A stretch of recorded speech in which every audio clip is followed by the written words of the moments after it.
इसीलिए बाइबल मुकद्दस बोलने पर बहुत ज्यादा सिखाती है अपने लोगों को कि हमें क्या बोलना है।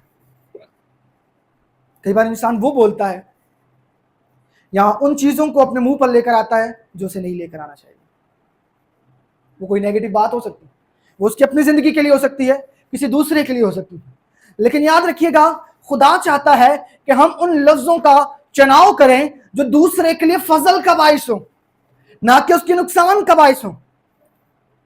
इसलिए खुदा कभी भी एक मसीहों का अलाउ नहीं करता कि वो किसी को बदुआ दें या किसी कोई बुरी बात किसी के लिए कहे।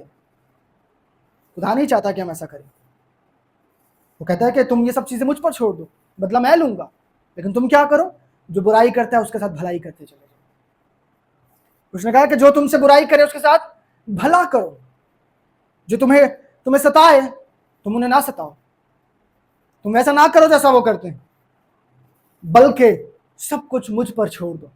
और हत्ता के बाइबल में यहां तक लिखा है कि जब तुम बुराई के बदले भलाई करते हो और सब कुछ खुदावन पर छोड़ देते हो, तो तुम उन जिंदगियों के सर पे आग के शोलों का ढेर लगाते हो। अंगारे यानी जलते हुए कोयले उनके सरों पर रख रहे हो। कब रख रहे हो? जब तुम खुद फैसला नहीं कर रहे, जब तुम उनके साथ वैसा नहीं कर रहे जैसा वो तुम्हारे साथ कर रहे हैं, या तुम उन्हें वैसे जवाब नहीं दे रहे जैसे वो तुम्हें जवाब दे रहे हैं। इसलिए बाइबल बयान करती है खुदा चाहता है कि हम खुदा को अपने फैसले करने दें, हम खुदा को अपने हक में बोलने दें, हम खुदा को हमारी जिंदगियों में जो चाहता है वो करने दें।